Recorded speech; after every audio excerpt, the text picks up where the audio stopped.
Assalamualaikum warahmatullahi wabarakatuh. Sebelumnya, izinkan saya memperkenalkan diri. Nama saya Panisa Silvia Nabila. Pada video kali ini, saya akan membuat simulasi pembuatan SPT badan menggunakan website simulator Cortex. Pertama-tama, kita perlu akses websitenya terlebih dahulu. Selanjutnya, kita isi menu login terlebih dahulu. Untuk ID pengguna, kita menggunakan NIK kita. Selanjutnya, menu kata sandinya di sini kita masukkan kata sandi yang sudah disediakan oleh website Cortex. Lanjut, di sini untuk pemilihan bahasa kita pilih bahasa Indonesia. Lanjut, kita klik login. Dan ini adalah tampilan dari website simulator Cortex. Kita perlu ganti jenis akunnya terlebih dahulu dari pribadi ke akun wajib pajak.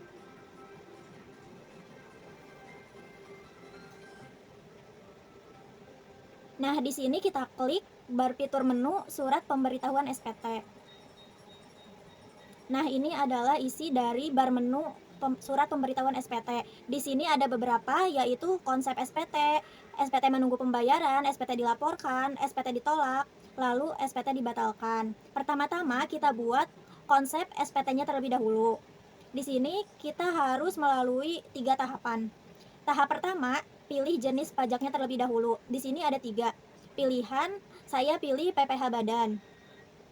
Lanjut, pilihan periode keduanya untuk memilih pilihan periode pelaporan SPT-nya. Ada 2 pilihan. Di sini ada SPT bagian pajak dan SPT tahunan. Saya pilih yang SPT tahunan untuk tahun pajaknya 2025. Tahapan ketiga di sini pilih jenis SPT-nya. Ini untuk model SPT-nya ada di sini. Kita pilih yang normal. Ini adalah tampilan ketika kita adalah mengisi tahapannya. Di sini tertera jenis SPT PPh badan, jenis periodenya 112, tahun pajaknya 2025. Lanjut, kita klik create text return dan ada notifikasi sukses jika sudah berhasil. Selanjutnya, kita perlu edit dari konsep SPT yang sudah kita buat tadi.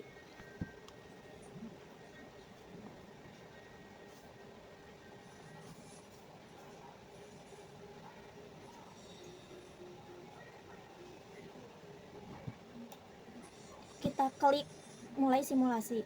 Di sini tertera SPT tahunan pajak penghasilan PPh, wajib pajak, badan. Di sini untuk bar fiturnya ada induk, lampiran 1C, lampiran 2, lampiran 6, lampiran 8, dan lampiran 11B. Masing-masing berfitur menu ini memiliki fungsinya masing-masing. Saya akan bahas untuk bar induknya terlebih dahulu. Bar induk berisi beberapa poin. Poin yang pertama itu di sini ada header. Header itu berfungsi untuk sebagai informasi umum SPT, seperti jenis SPT-nya, tahun pajaknya, dan statusnya.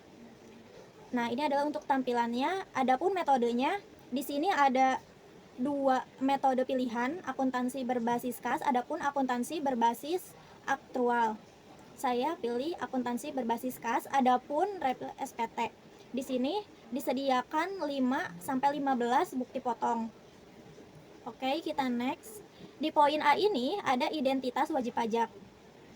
Poin A ini berfungsi untuk membuat seluruh data resmi perusahaan, antara lain NPWP, nama, alamat email, dan nomor telepon. Nah, ini untuk tampilannya. Dan untuk poin B di sini informasi laporan keuangan. Poin B ini berfungsi untuk menyajikan ringkasan laporan keuangan yang menjadi dasar perhitungan perpajakan. Ada 2 di sini, yaitu sektor usahanya. Nah, ini ada beberapa pilihan yang bisa disesuaikan. Saya pilih perdagangan. Terus, apakah laporan keuangan diaudit oleh akuntan publik? Di sini tidak. Oke, kita lanjut ke poin C. Penghasilan yang dikenakan PPh yang bersifat final, yang tidak termasuk objek pajak. Poin C ini berfungsi untuk mencatat penghasilan yang dikenakan PPh final serta menghasilkan yang tidak dikenakan pajak. Ini ada 3 kolom. Lanjut, ada poin B di sini, penghitungan PPh. Poin B ini berfungsi untuk menghitung pajak penghasilan terutang berdasarkan ketentuan perpajakan yang berlaku. Ada beberapa kolom di sini yang bisa menghasilkan. Adapun di sini ada tarif pajak. Tarif pajak di sini ada beberapa pilihan yang bisa disesuaikan. Ada 4 pilihan. Lanjut, di sini ada poin E, pengurangan PPh terutang. Poin E ini berfungsi untuk memuat kredit pajak yang mengurangi PPh terutang seperti PPh pasal 22, 23, dan 24. Poin F di sini ada PPh kurang atau lebih bayar.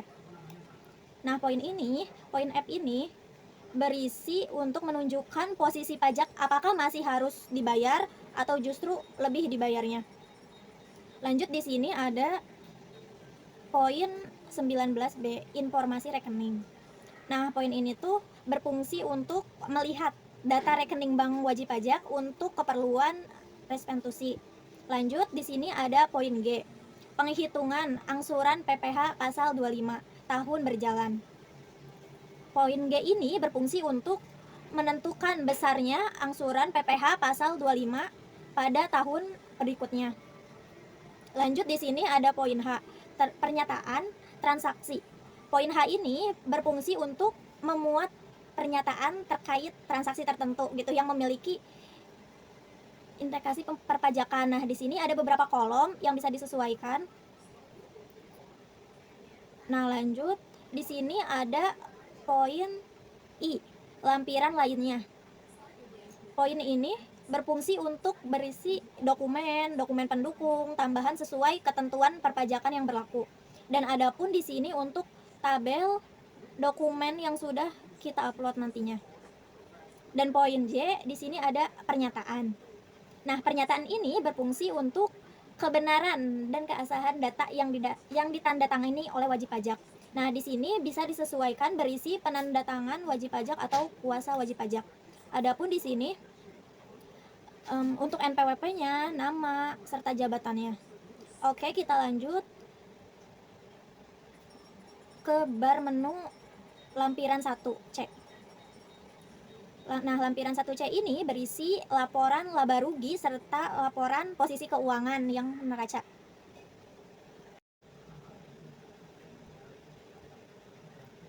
Dan ini untuk tampilannya yaitu rekonsiliasi laporan keuangan dagang komuni. Nah, di sini ada header dan adapun di sini tabel laporan laba rugi berisi tindakan, kode akun, nama akun, komersial yang termasuk objek pajak, dikenakan PPh bersifat final, tidak final, dan penyesuaian fiskal positif, penyesuaian fiskal negatif, dan nilai fiskalnya. Nah, jika data teman-teman sudah terupdate, maka ada di sini.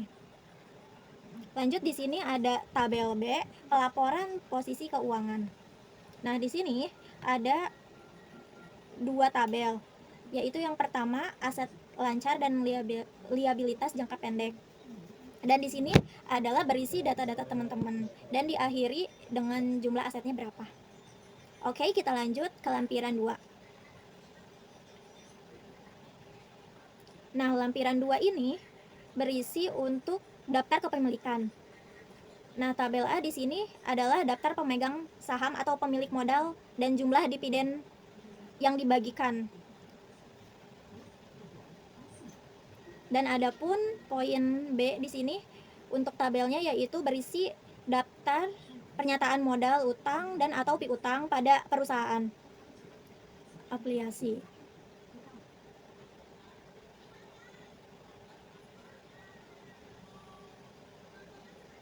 Di sini ada lampiran 6. Nah, lampiran 6 ini menunjukkan angsuran pajak penghasilan tahun pajak berjalannya. Berisi header, adapun ini angsuran pajak penghasilan tahun pajak berjalan. Ini berisi 7 poin yang bisa diisi. Nah, lanjut, di sini ada lampiran 8. Perhitungan fasilitas pengurangan tarif PPh bagi wajib pajak dalam negeri berdasarkan wajib pasal 31. Di sini ada tabel yaitu perhitungan fasilitas pengutangan tarif PPh bagi wajib pajak badan dalam negeri berdasarkan pasal Nah, di sini berisi 3 poin. Nah, diisi ya teman-teman, di sini terakhir ada lampiran L11B, perhitungan biaya pinjaman yang dapat dibebankan untuk keperluan pajak penghasilan. Di sini ada header. Nah, ini ada tabel 1.